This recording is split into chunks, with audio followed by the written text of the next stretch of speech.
Thank you. Thank you Kak. Wah materinya baik, bagus banget ya. Jadi kita tuh kayak lebih tahu nih ternyata cara buat CV yang baik tuh gimana gitu kan. Jadi pasti teman-teman semua udah penasaran nih atau udah punya beberapa pertanyaan yang disimpan. Jadi sekarang kita lanjut ke sesi tanya jawab. Teman-teman yang mau bertanya boleh raise hand ya atau via chat aja.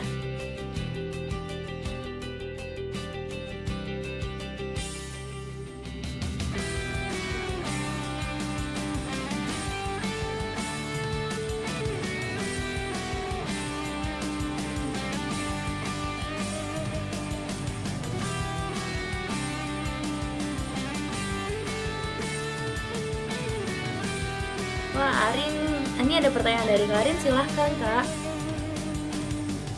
Halo, selamat malam Kak. Kenalin, aku Arin, aku mahasiswa HI di UIN Jakarta.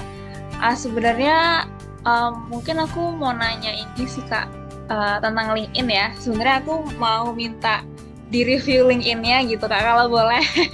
Cuman Oke, kalau oke, no worries. uh, Salam kenal Adin.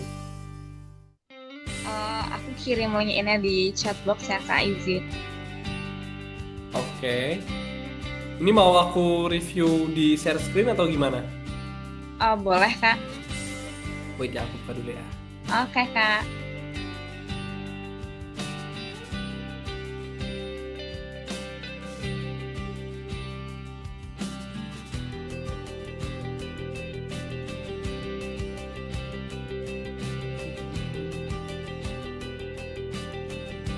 Aku izin connect dulu ya.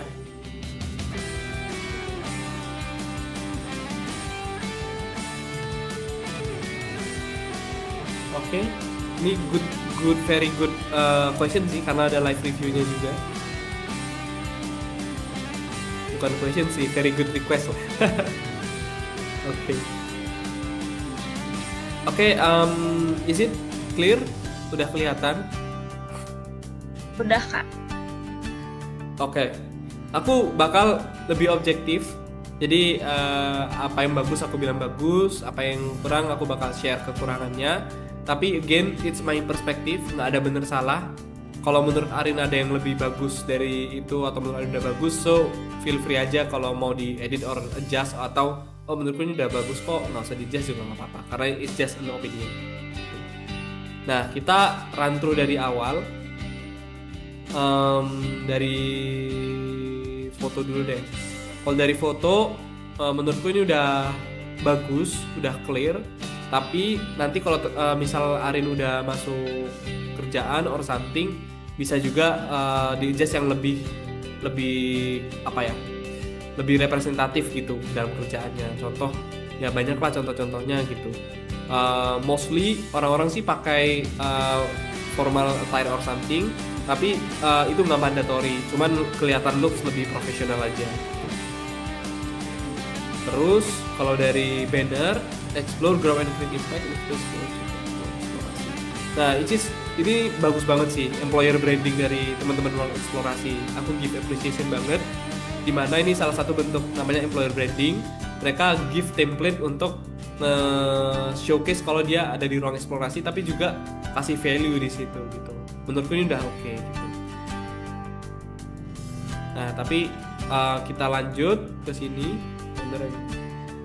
Oh, kamu founder and vice presidennya. Oke. Oke, bagus sih. Kamu udah nerapin yang oke untuk dari segi bannernya tadi. Terus kamu masukin juga kamu sedang kuliah di mana, which is good. Nah, sebenarnya ini questioning juga. Kadang XX ini menunjukkan your ex company atau kasih proven track record. Tapi kadang menurutku malah dihapus juga nggak masalah gitu karena itu udah X kan gitu. Nah, jadi kalau misal kelihatan menurut Arin terlalu banyak, dihapus juga nggak masalah gitu. So far menurutku dua hal ini juga udah penting sih. Dalam artian bagus gitu. Oke.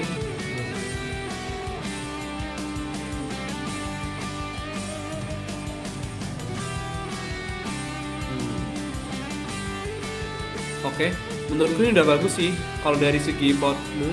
Di sini kamu jelasin kamu melakukan apa, terus apa yang kamu bangun kayak yang aku cerita tadi. Terus di sini kamu lagi belajar apa juga. Di pasnya ya. Oke. Oke sih, kamu masukin interestmu juga. Nah, saran aku di akhir kamu kasih juga dalam artian kayak CTA-nya yang aku bilang tadi gitu.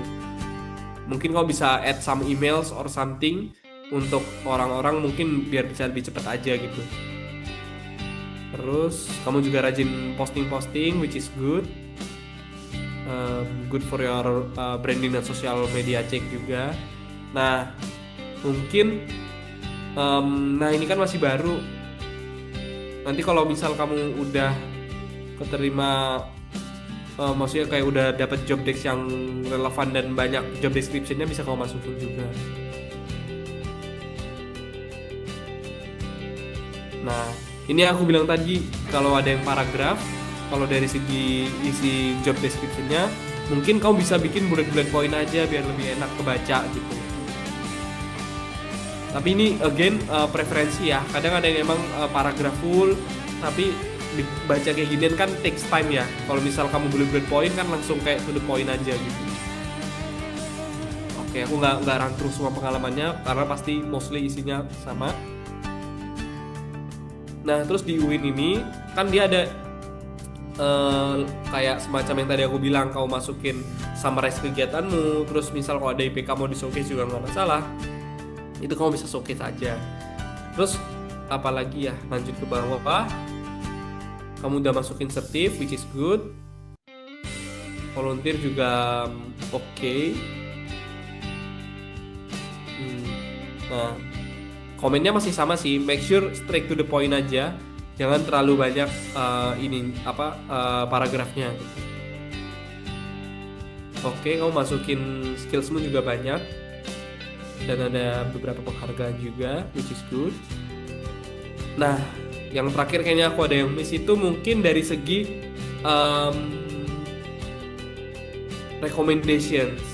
recommendation tuh mungkin terkesan kayak apa sih, kayak minta-minta rekomendasi banget, tapi menurutku bisa jadi salah satu endorsement yang cukup leverage gitu. Nah, endorsement yang bagusnya yang kayak gimana? Kamu endorsement recommendation itu minta dari dua orang ini, maksudnya dua segmen yang berbeda gitu. Misal kamu pernah kerja di di intern di mana gitu. Nah, yang pertama kamu bisa minta dari manajer kamu, direct report kamu. Yang kedua, kamu dari coworker kamu. Jadi dua hal ini kamu minta recommendation aja. Karena itu sangat powerful karena mereka yang kerja secara langsung. Nah, yang mungkin kurang itu sebenarnya misal di recommendation dari yang kamu manage gitu, karena dia nggak nge-manage kamu secara langsung. Tapi kalau misalnya ada recommendations, nggak ada salahnya. More recommendation is better gitu. Oke, so far itu sih. Aku nggak run through yang detail-detail ya, kayak just helicopter view-nya aja. Thank you, Arin. Oke Kak, makasih banyak. Aku sama mau ada satu follow up questions tadi tentang rekomendasi. Kebetulan iya itu aku miss banget di situ sih Kak. Nah, aku mau nanya, biasanya kalau minta rekomendasi itu apakah etisnya kita minta via LinkedIn atau ketika ketemu gitu Kak? Tergantung sih. Sebenarnya kalau kita tiba-tiba minta itu kan aneh ya gitu sebenarnya, kayak gitu. Nah, tergantung.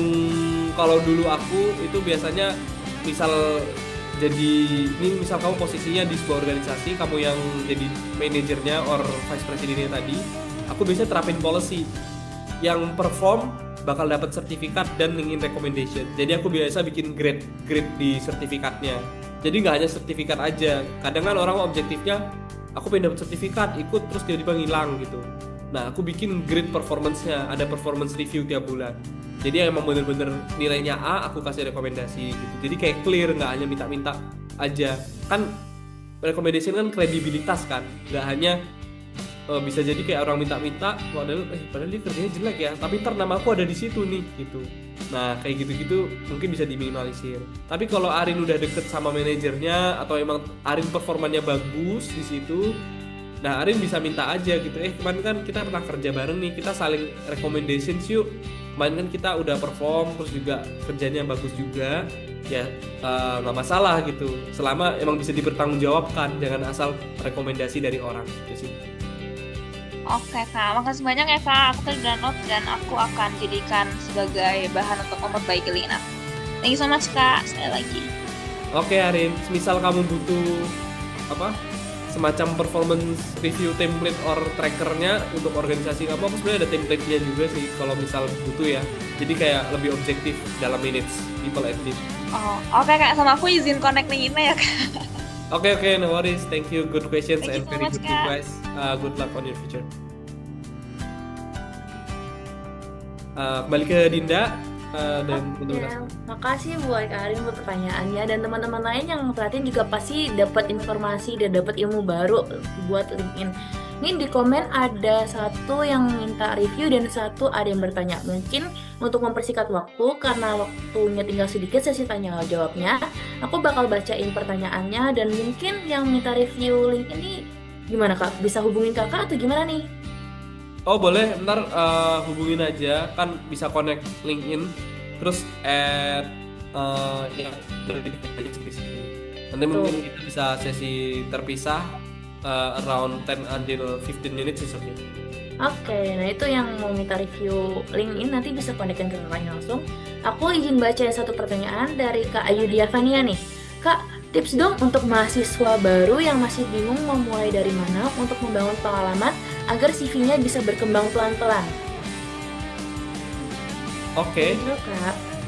Dari aku sebutnya Kak Fania aja ya.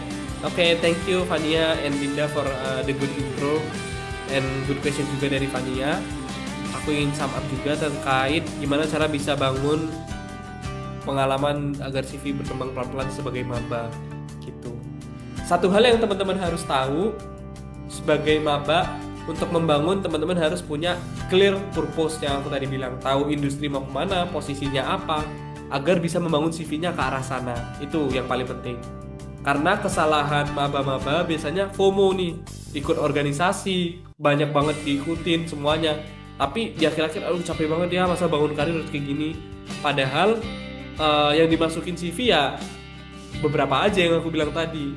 Kita harus play smart dan juga bangun karir secara cerdas gitu, nggak hanya ngejar capeknya aja tapi ternyata posisinya sama atau impactnya juga nggak powerful.